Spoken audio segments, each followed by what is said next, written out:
안녕하세요. 주식금입니다. 한 주 편하게 마지막 주말 잘 보내고 계십니까?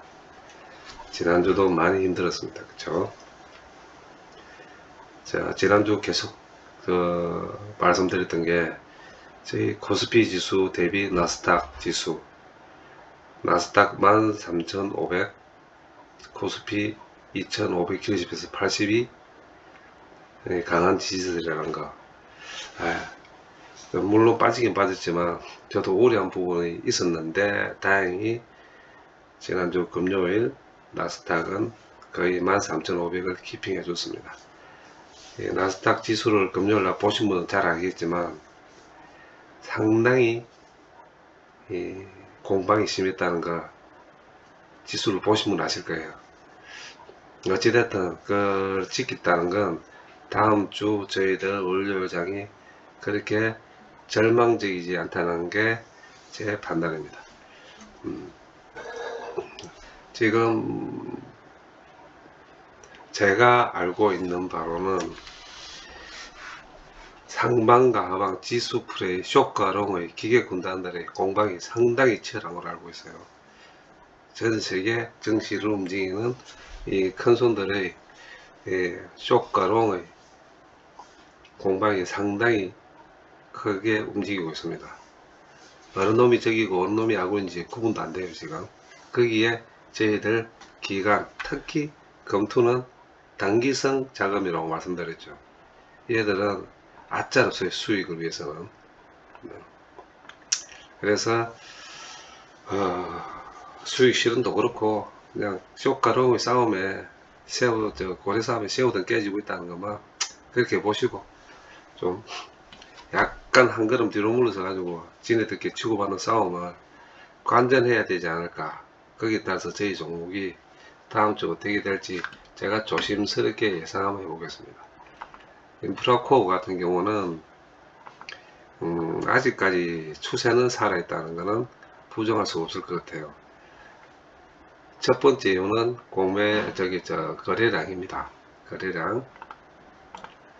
거래량이 세지도 않고 적지도 않지만 아직까지는 거래가 터지지 않았다는 거. 그리고 다시 말씀드리면 수익 차익 실현 매물이 그렇게 많이 나오지 않습니다. 희망적으로 보는 것은 첫 번째 거고, 두 번째는 공매도 수량입니다. 공매도 수량도 그렇습니다. 그럼 왜 빠졌을까요? 첫 번째 원인은 기간입니다. 이 기간에는 검토도 들어가 있겠죠. 검토도 들어가 있고 쭉 보시면 아시겠지만은 차익 실현이 좀 욕을 많이 느꼈을 것 같아요. 왜 그러냐면 이 차트 살펴보면 1, 2, 3, 4, 5, 6, 7, 8, 9, 10, 11, 12, 13 거의 3주라고 보셔도 되겠죠. 3주 3주 동안에 공방에 큰 추가 매수 세력이 한번 6월 20일 날 세팅해가 치고 올라가는 데부터는 별 효과를 못 보고 있습니다. 공방만 계속 벌이고 있으면은 차익 실현에 그 욕을 많이 느끼게 돼요. 이때 어떤 반응이 나올지는 월요일 보면 아시겠죠. 월요일 날 지금 21선이 1,800원 정도 되는데 1,800원, 1,900원인데 제가 1차 저지선을 11,200원이라고 말씀드렸는데 무너졌습니다. 이게 아직 상승성이 있는 11,200원이었어요. 근데 다음 저진선인 1,900원, 정확하게는 18,067원인데 1,900원으로 보시면 될 것 같아요. 1,900원까지 밀린다면 쭉 밀립니다. 내가 제가 말씀드릴게요. 쭉 밀릴 겁니다. 밀려서 어디까지 밀리느냐. 요 중간치, 이날 최대치로 끄집었던 요 중간치가 전 고점 쪽이거든. 전 고점 쪽이 딱 찍어 보시면은 16,000원 선이에요. 17,000원. 여기까지 갈 건지 아니면 여기서 반응을 할 건지는 월요일날 보면 알겠네요. 월요일날 보면 알겠는데 이날 이 캔들 자체가 좀 길게 빠진 거는 다시 한번 살짝 들어 올릴 가능성도 있습니다. 거기에 유혹을 느끼지 마시고 좀 더 감망하세요. 좀 더 감망하고 또 말씀드리지만은 1차 11,600원 이상을 뚫고 안착을 해야 됩니다. 치고 빠지더라도 윗꼬리를 들고 내려오더라도 금요일날 시가에까지 끄집고 안착한지를 확인하셔야 돼요. 그리고 지금 이제 슬슬 6월 말이 지나가고 있습니다. 6월 말이 지나가고 있는데 대부분 현대인 프로코를 가지고 계신 분은 특별한 분은 많이 없을 것 같아요. 그러나 위로도 열려 있다는 거, 한번 슈팅을 줄 가능성도 있기 때문에 제가 제 입장에서는 지금 어떻게 이렇게 하라 저렇게 하라 제가 조금 방향을 잡기는 진짜 저기 인프라코어 같은 게 좀 조심스럽네요. 이제부터는. 네, 그래서 그냥 제가 예상하기로는 저지선 1800원 위로 올라갔을 때 11,700원 위로 안착을 하든지, 밀리면은 1800원까지 밀리더라도 밀고 다시 뚫고 위로 올라올 수 있는지, 밑꼬리 달고 위로 올라오는지를 확인하셔야지 지금은 매도의 타이밍은 아니라고 봅니다. 다음 주까지 한번 6월 말이면 수요일 정도 되겠네요. 그죠? 수요일, 목요일 다음 주까지니까 한번 확인해 보셔야 될 것 같아요. 단 어디로 튀든 내려가든 올라가든 다음 주는 결정 날 것입니다. 한 단계 더 업그레이드 되든 다시 밀려서 전고점까지 밀리든 둘 중에 하나입니다. 그래서 월요일부터 목요일 늦어도 금요일 수목금 3일 중에는 결판이 날 것 같습니다. 그렇게 보시고 현재 패널 점커사 추세 목표치가 다 위로 상향대가 있으니 제가 평균치를 내다보면은 정확하게 14,500원이 나요. 그럼 앞으로 25% 정도 나오거든요. 25%의 25%의 여력은 어떤 세력들에서도 끌어올릴 수도 있겠죠. 그러면 25% 올라갈 수 있다면 그래서 절반 12.5%가 밑으로 빠질 수 있다는 것을 계산하셔야 됩니다. 그렇게 보면은 어디까지 내려가냐면 이날 얼마죠? 저가 1200원부터 스타트했던 이날, 요날까지 다시 도달이 할 수 있다는 걸 항상 염두에 두시고 지켜보셔야 될 것 같습니다. 네, 두 번째, HMN 같은 경우에는 제가 볼 때도 그래요. 이게 지금 이제 거의 다 온 것 같은데 여러분들도 많이 답답하게 생각하실 부분도 많을 거고 저 또한 마찬가지입니다. 특별한 이슈 없이 이걸 붙잡고 있는다면 저도 HMM을 안 가지고 있겠죠. 그런데 저는 HMM을 가지고 있는 건 이 회사의 앞으로의 성장성이라든지 그 다음 2분기 3분기 앞으로 경기 침체가 다 반드시 온다고들 이야기하고 있는데 늦게 오고 빨리 오고의 차이지 반드시 온다라면 치명타는 선박했습니다. 예금이익이 떨어지고 순이익도 떨어지고 재무도 별로 안 좋아지겠죠. 근데 제가 이 회사를 선택을 하고 작년 11월 달부터 조금씩 주매를 하면서 모았다 그러면 거의 지금 7개월째 제가 모으고 이 회사의 주식을 계속 모으고 있습니다. 모은 이유는 제가 지금까지 매각되는 회사들 몇 군데를 지금 제가 주식을 하면서 짧게는 3, 4개월 유상증자까지 포함해서 유증까지 포함해서 길게는 15개월 정도까지 들고 있어 봤어요. 만 14개월. 근데 단 한 번도 실패해 본 적이 없습니다. 단지 빨리 오고 늦게 오고의 차이였지 최소한 40, 50%의 수익은 봤어요. 왜 제가 이 말씀을 드리냐니 뭐든지 빨리 오면 좋죠. 빨리 들고 딴 데 들어가서 또 종목에 들어가서 수익을 보면 더 좋고, 근데 항상 반대적인 면을 걸어놓고 시작을 합니다. 저도 바보가 아닌 이상 만약에 안 됐을 때 들어갈 거냐는 탈출 부분은 내 나름대로 생각을 해야죠. 자, 그래서 만약에 매각이 늦고 이슈가 안 된다는 날짜까지 제가 다 찍어서 말씀을 한번 들은 적이 있는데 6월 말 정도, 다음 주 정도에 내가 어떤 소싱이 안 논다면은 최소한 2개월 정도 늘어집니다. 9월 이전에는 끝을 내는 것은 기정사실이에요. 그 이유는 잘 아시겠지만 3%대 이자와 6%대 이자는 천지차입니다. 이거를 해결해 봐야 돼요. 그러면 아마 지금 준비를 다 하고 얘들은 다 하고 있을 겁니다. 단지 물 밑에서 이 한 행위들을 언제 물 위에 끄집어 올려서 액션을 취할 건지를 결정을 못하고 있고 시기만 조율할 뿐이지 어떤 식으로 할 건지 정확하게 얘들은 알고 있어요. 단지 저희들은 모를 뿐입니다. 자, 그래서 보면 이게 최고 24,250원 이 라인과 지금 이 라인과의 차이가 공방을 벌여보면은 정확하게 21,000원대가 나와요. 21,000원대 21,000원대가 나옵니다. 그래서 현재 저희들 종목도 저기 애체 매물 가지고 계시는 분들 평균 가격이 21,000원대 같으면 두 달에 뽑고 계시더라도 걱정할 필요가 없다는 걸 또 한번 말씀드리겠고, 최소한 21,000원대 평균 가격에서 제가 보는 기준으로서는 최소한 30%는 먹을 수 있어요.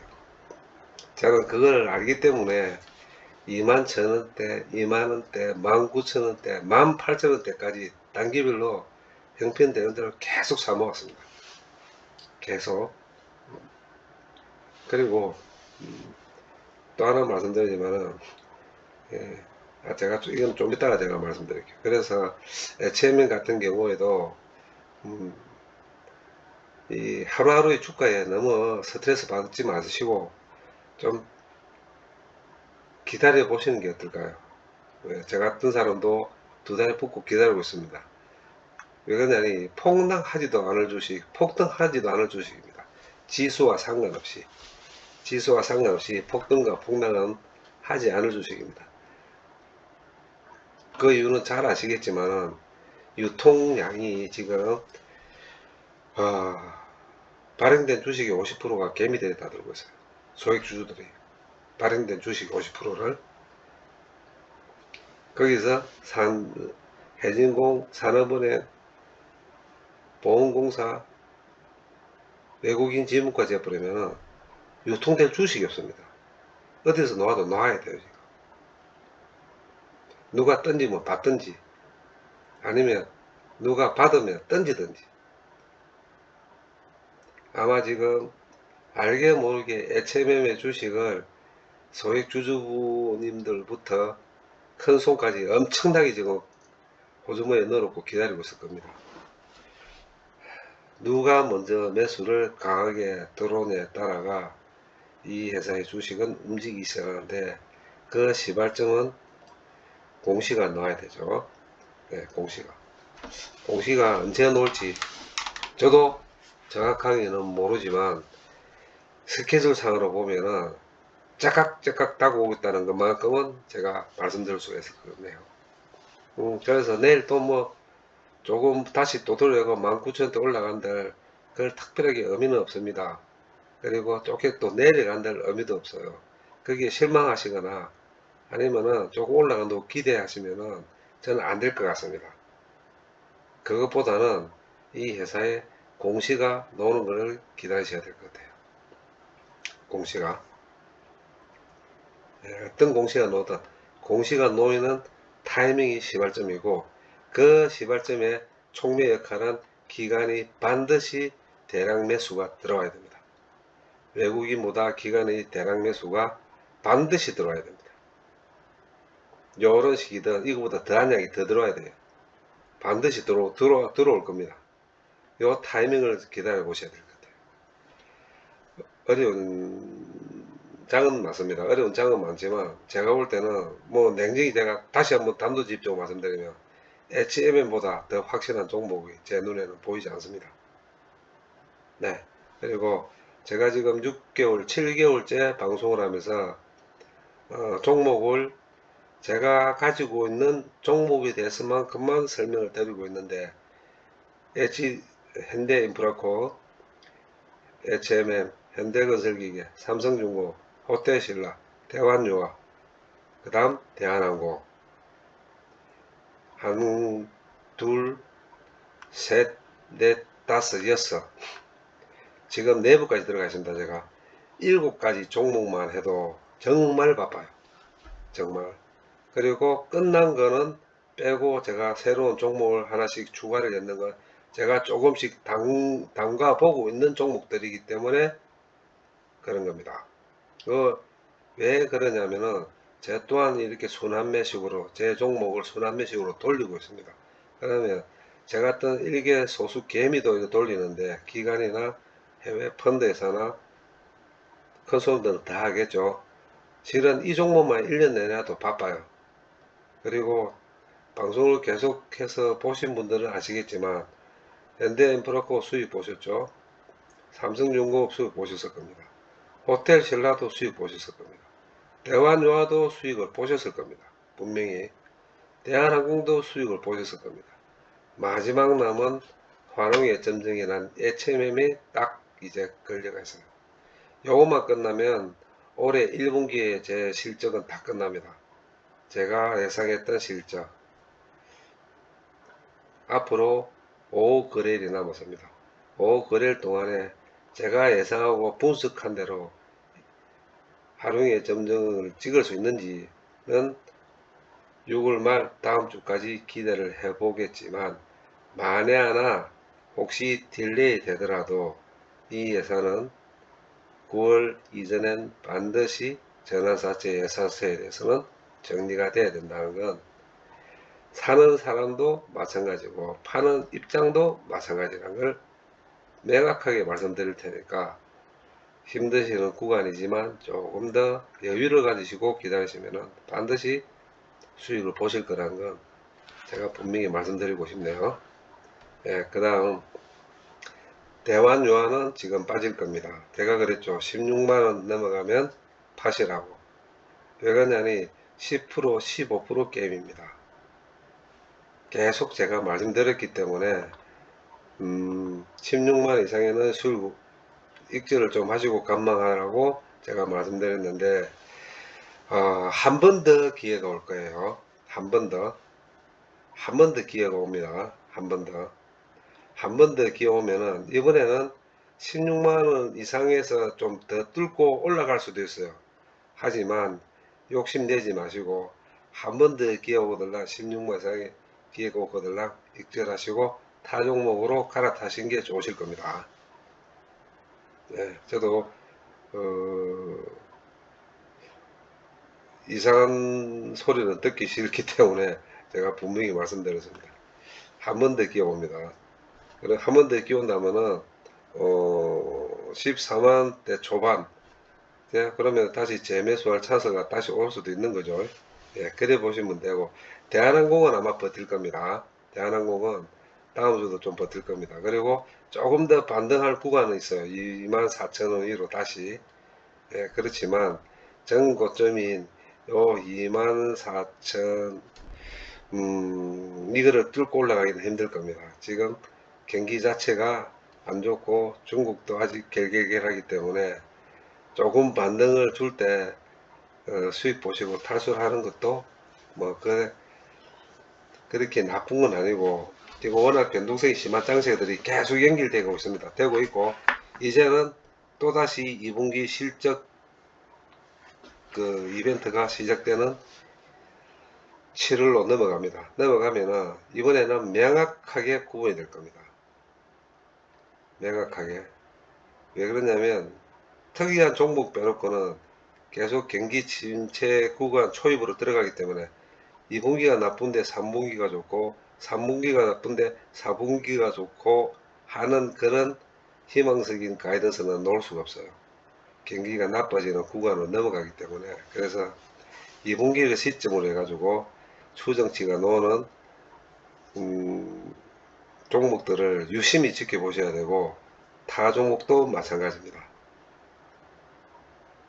이거는 제가 분명히 말씀드렸는데 구간 넘어가는 구간에 초입 구간에는 지수들도 빠지지만 지금까지 반영되어 올라갔던 종목들이 가격의 폭이 하락폭이 더 클 수가 있는 가능성이 아주 많으니까 좀 조심하셔야 될 것 같아요.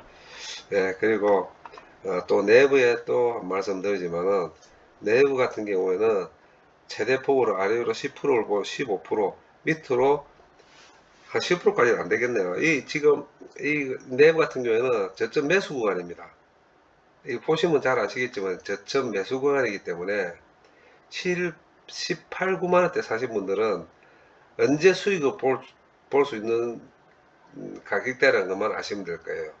이 그래프를 보시면 아시겠지만 2023년 6월달부터 지금까지 이 보시면은 이 평균치, 이 고점과 이 저점의 평균치를 보시면은 답이 딱 나와요. 중간치인 21만원까지는 언제든지 올라갈 수 있다는 거예요. 지금 요 바닥에서, 그렇죠, 이 바닥에서 이 바닥까지 올해 5개월 동안 5개월 동안에 이 중간치가 21만원입니다. 예, 그래서 제가 항상 말씀드리지만 요 왔다 이 변동폭에서 단타로 먹을 수 있는 수익이 10% 이상이 나온다니까요. 주식은 생물에서 항상 움직입니다. 그대로 고여있지 않습니다. 그래서 요런 여기 보시면은 이날 3월 3일 날 저가가 19만 2천원, 3월 22일 날 고가가 20만 7천원. 자, 이 차이가 얼마일 것 같아요? 그렇죠. 예. 이거는 진동폭이 적은 거. 다시 요 진동폭을 보시면은 다시 한번 21만원 언제든지 올라올 수 있다는 거. 그리고 수익 보시고 탈출하셔도 되고, 전망으로 보나 경기가 안 좋으면은, 경기 안 좋으면 내부가 빠질 거죠. 경기 안 좋을 때는 내부가 올라갑니다. 지금까지 그래 왔습니다. 보시면은 지금까지 그래 왔습니다. 찬스 올 때 들어가십시오. 매수 구간입니다. 물론 저도 갖고 있습니다. 다음 주는 제가 지금 불러드린 이 종목들이 아마 순환매로 다시 한번 힘을 쓸 것 같아요. 근데 단지 하나 조건이 나스닥이 13,500 이하로 무너지지 않아야 됩니다. 무너진다면 어쩔 수가 없어요. 얘들이 기계 군단들이 쇼 잡고 그냥 무대기로 패대기로 때리기 때문에 거기는 기간도 있습니다. 예, 공매도가 지금 저희 한국 증시에만 공매도가 한 80조가 지금 준비되어 있고, 이번에 숏에 걸었던 나스닥의 공매도 세력이 손익을 본 게 1200억 달러랍니다. 1200억. 1200억 달러를 공매도 친 거를 손해를 봤대요. 1200억 달러면 도대체 우리나라 돈 얼마입니까? 10억 달러가 1조, 100억 달러가 10조. 한 100조 이상, 150조를 그냥 공매도들은 롱한테 다 털려버렸어요. 걔들이 가만히 있을까요? 롱이 숏으로 바뀌고 숏이 롱으로 바뀌는 거는 그거는 뭐 기정사실입니다. 저기 아군이고 아군의 적이 적이라고 몰라요. 누가 어떻게 변할지. 그렇게 말씀드리면 얼만큼 변동성이 심해질 건지 여러분도 대충 가늠할 수 있을 것 같아요. 자, 제가 지금까지 주말 방송하면서 종목에 이렇게 설명을 드렸는데 오늘 마지막에 제가 이 말씀 드리고 싶네요. 아무리 소액을 투자하는 주식이라도 제가 지금까지 해볼 땐 그렇습니다. 전략이 필요하고 전술이 필요합니다. 저는 지금까지 그래 왔으니 제가 말씀을 드리는 건데, 전략이라 하면 한국 주식이고 한국 정시가 어떻게 돌아갈 거면 어떤 식의 종목을 사야 되는 건지 이게 전략에 들어갈 거고, 선수이라면 그 종목을 선택하고 난 뒤 내가 이 종목에 대해서 어떻게 주식을 관리하고 운영할 건지, 그게는 자기 시드마이도 있을 거고 익절과 손절의 타이밍도 있을 수 있고, 그 다음 물타기도 할 수도 있고 여러가지 방법이 그 전술에 들어간 거죠. 이것을 정확하게 세우시라는 걸 꼭 말씀드리고 싶네요. 전략과 전술이 통하지 않는 종목과 정시에 들어갔다 하면 백전백패하겠지만, 전략이 수립되고 전술에 기반한 작전은 성공 가능성이 많습니다.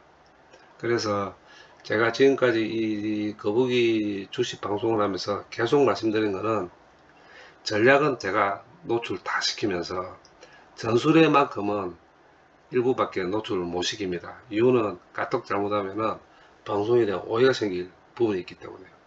거기 전술이라고 또 뭐 말씀드리면은 어느 선까지 올라갈 것 같고 어느 선까지 내려갈 것 같다. 뭐 이런 거는 제가 말씀드린 거는 일부 전술이지만 실질적으로 50% 이상의 전술은 제가 방송으로 말씀을 드릴 수 없다는 거 꼭 양해하시고, 거기에 따라가 오해가 계실 분도 있을 수도 있을 거예요. 그러나 그건 어쩔 수 없습니다. 그래서 제가 한 번씩 가다가 답답하면은 저한테 개인적으로 카톡 오면은 전화번호 갖게 되죠. 전화를 하라고요. 그러면 제가 시간 낸 여건에서 제가 전화로 설명도 드리고 했는데 앞으로도 마찬가지일 겁니다. 방송하는 저도 답답한 것도 있지만 어차피 제가 내년까지 방송을 한다고 여러분한테 약속을 했기 때문에 그 방송은 계속 해 나갈 거예요. 그러나 방송하는 거북이 주식도 답답함을 갖고 있다는 거 꼭 좀 이해해 주시길 바라겠고, 아울러 또 마지막으로 당부드리고 싶은 말씀은 요즘 이 주식 유튜브에 말이 많은 것도 잘 아실 거예요. 저도 제 방송의 취지에 어긋난 행동이나 말은 일절 삼가하고 있지만은, 음, 답답하신 분들이 유튜브도 보고 주식 방송도 많이 보실 겁니다. 근데, 과연 순수하게 방송을 하시는 분들이 몇 분 될랑가는 저도 자신있게 말씀드릴 수가 없을 것 같아요. 그냥 조심하시라는 거, 그리고, 예, 어떠한 경우에도, 종목을 추천하고 돈을 요구하는, 주식 방송은 정말 안 보고 안 들어갔으면 참 좋겠습니다. 세상에 공짜 없다고, 당연히 돈 벌게 해주면 돈을 주는 건 당연한 거죠. 그렇지만 책임지지를 못하잖아요. 그죠? 우리가 은행에 왜 돈을 맡깁니까? 은행에서 내 돈을 보호해주고 보관해주고 개미 누군만큼의 이자를 주기 때문에 은행을 선호하는 거지. 하지만 주식은 그렇지 않습니다. 아시겠지만. 그렇기 때문에 오로지 순전히 자기 판단에 의해서 결정해야 되고 거기에 따라서 책임을 져야 되기 때문에 거기에 돈까지 주가며 자기 판단과 의사결정을 못하게 만드는 건 정말 나쁜 놈들입니다. 의사결정을 헷갈리게 만들고 주작에 만들고 그걸 이용해서 자기의 사회사욕을 취하는 그런 사람들은 상종을 하면 안 되겠죠. 네, 그래서 다시 한번 높아심에 결코 그런데 현혹되지 마시라고 꼭 당부드리고 싶네요. 자, 마지막 주말 오늘 좀 편히 쉬시고, 오늘 저 나스닥이 다행히 13,500까지 지켜졌다고 생각하기 때문에 한 4포인트가 모자랄 겁니다. 3, 4포인트 지켜졌다고 생각하기 때문에 내일은 외국인이 매수가 들어올 것 같습니다. 제가 보는 외국인의 취향으로 봤을 때, 그리고 아침 방송에 좀 즐거운 마음으로 볼 수 있도록 저 또한 마지막 기운을 넣어드리겠습니다. 자, 힘내고 여러분 함께 갑시다. 아자! 긴 시간 경정 감사합니다.